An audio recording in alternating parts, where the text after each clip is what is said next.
Welcome, everyone, to Coleman Report Live, July 2nd edition. My name is Joseph Coleman. Welcome, Lance and Katie, to this interesting times edition. We have a lot of information for you coming out of the House and the Senate. Katie's going to cover that. Bob is off today, and our trusted Thursday advisor, John Riosti, had to call in. He's got a deadline. He's working on a big story as well. So it's just the three of us today, but we have plenty of information for you. And welcome. So let's get into this first poll. This is what John was reporting on. And Lance, this is, I think, becoming more and more of a popular discussion. I want to see the poll results before we get into it. But are you outsourcing your PPP loan portfolio? Yeah, and Joe, normally I'll jump right in there, but I want to see the results and then would love to talk about this a little bit. Well, this is surprising. Nope. 87% no, yeah. So 4% yes, and 9% I don't know. Are these? Joe, go ahead, Lance. Well, one of the things is we have a seasoned group of SBA lenders that participate in the Coleman Report Live. So someone that is accustomed to servicing an SBA loan probably doesn't have a lot of heartburn with the forgiveness process, although probably some. Also probably has the staff and the capability of handling it. Now, there were a lot of new financial institutions that got involved in SBA lending with the PPP loan program that are probably looking at forgiveness and looking at the possibility of servicing a loan that was not forgiven, that's saying, whoa, we're not sure we want to do this, and they're finding these organizations. I know our good friend at Bowfly has a connection with the bank, and Chris Hearn, another friend of ours, services portfolios for other institutions. So there's some sources that will handle forgiveness and service buy the portfolio from you. Of course, it's at a discount, but I think most of the SBA lending institutions that were involved with SBA lending prior to PPP are probably keeping the portfolio and taking care of forgiveness and servicing themselves. Very good. And we are in this lull period where the program expired on Tuesday at midnight. And Katie, talk about what we extended. We'll get into the weeds in a little bit, but we extended through August 8th, and when does that begin? From what I'm understanding, that is going to begin, I believe, Monday. So assuming that President Trump does get this signed this weekend. And E-Tran is shut down. They shut down on midnight on Tuesday as well, or maybe yesterday, but they will be back open. So let's ask the question, when it does reopen, are you going to be accepting applications for further PPP loans? Well, I think some of the provisions in the act that was passed may encourage some lenders who had gotten out to get back in. One of the things that was included was a new minimum $2,500 processing fee on smaller PPP loans, and I think that makes a big difference, guys, because to get to that $2,500 fee mark, you had to process a $50,000 PPP loan. Anything under 50 had a smaller fee. And, you know, with all the people that have to be involved in processing a PPP loan, putting it into E-Tran, producing documents, you know, the overhead necessary, you know, let's just say you did a $10,000 PPP loan. $10,000 PPP loan would get a $500 fee. And that $500 fee probably doesn't cover the overhead necessary to book that PPP loan. So the new minimum fee is a great add on this new bill. With this new incentive, Lance, this leads us to the third question. Do you expect the funds, the $135 billion left through August 8th, do you expect the funds to be exhausted?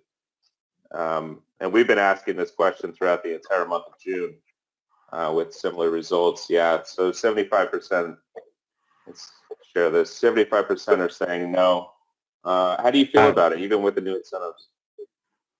I personally do not think it will get exhausted. What could exhaust it is the provision that allows a second PPP loan to a borrower if they can prove that they had a reduction in revenue of 50% on a quarter, comparing second quarter 2020 to second quarter 19, and have exhausted their current PPP funding. That could help deplete the fund a little bit.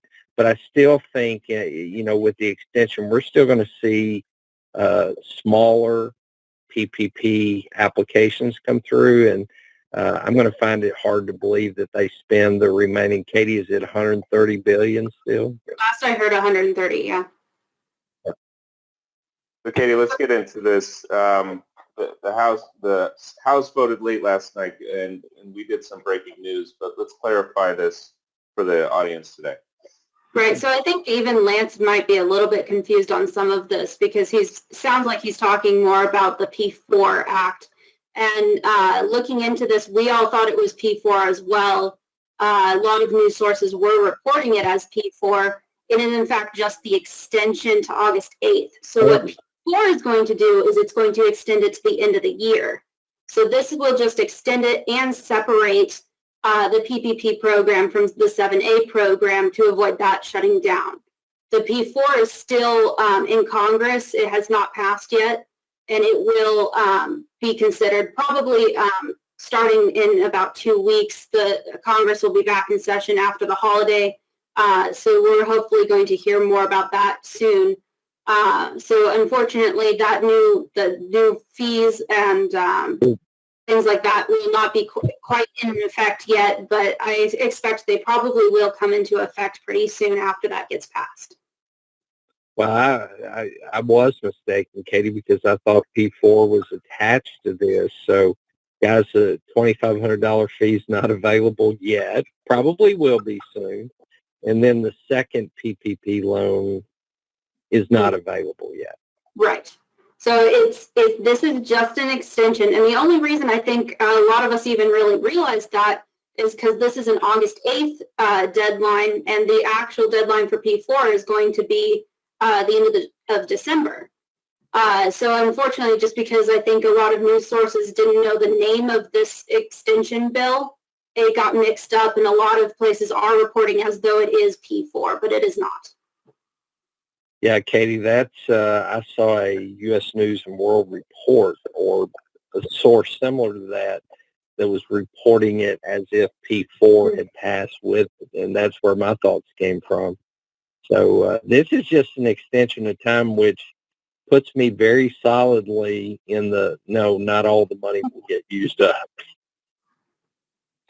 I spoke with John before this, and he does apologize to the audience. He really wanted to be here and talk about this. Go ahead and read his article. Lenders are selling their PPP loans.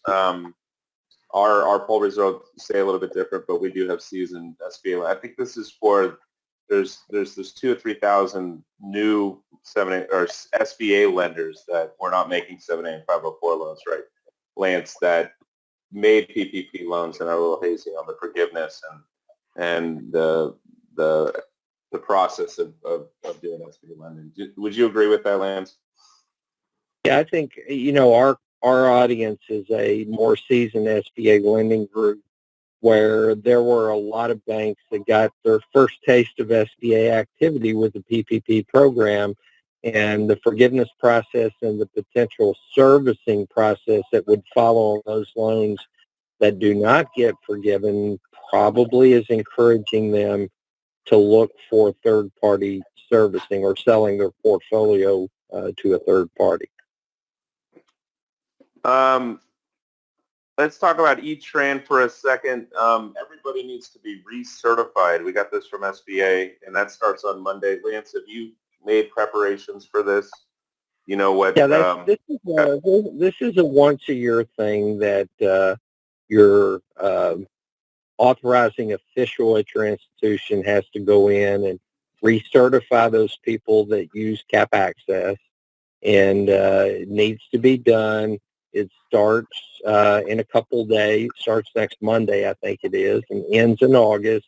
But what would happen if they don't recertify is on August the 8th, if they don't recertify, you'll go into cap access and it'll deny your access to ETRAN and what, SBA 1 and other programs that are there.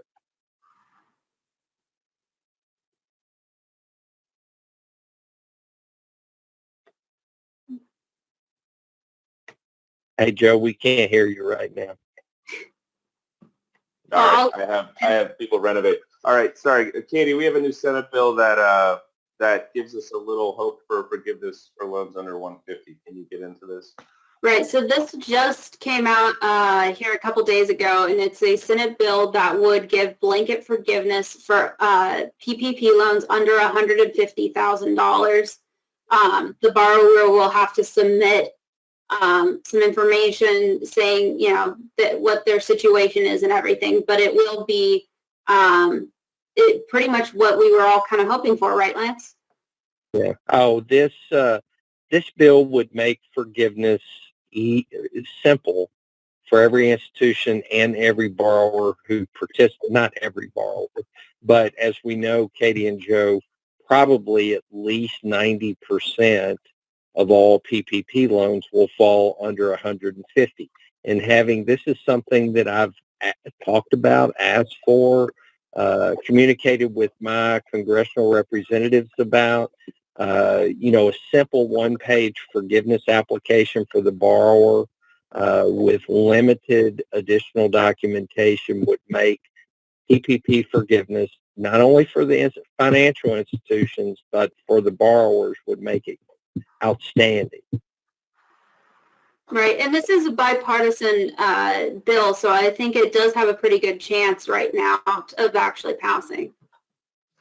And the one thing, Katie, that's fun is out of the PPP process, we found a Congress that works together.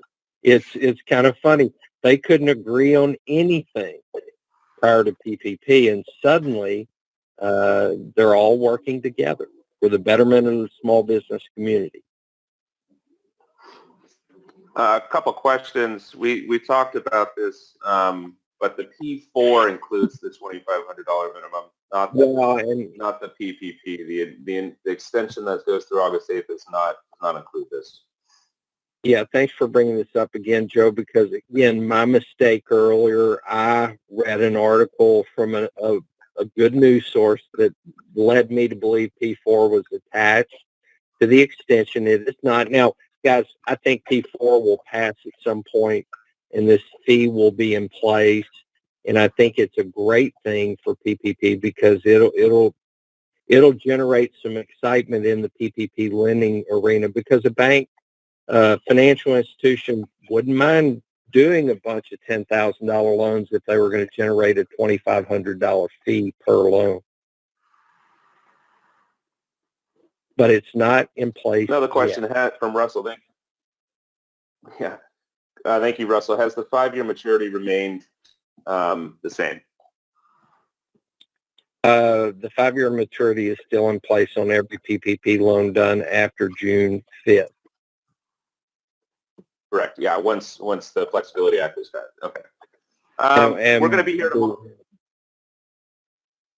Well, the other thing I was going to say, on those loans done prior to June the 5th, they still have a 2-year maturity, but if upon agreement of the borrower and the financial institution, they want to extend it to 5 years, they can. Right. We're going to be on tomorrow. We did a poll question, and we realized a lot of you guys are working tomorrow, so join us tomorrow at 1 p.m. Eastern. These are our upcoming webinars, and our training began, so you can sign up. Those courses are available now, and you can download our franchise and NAICS reports. And with that, Lance, Katie, thank you very much for joining us with Coleman Report Live and supporting America's Main Street one entrepreneur at a time. We'll see you guys tomorrow. Have a good day. Thank you. Have a great afternoon. Take care.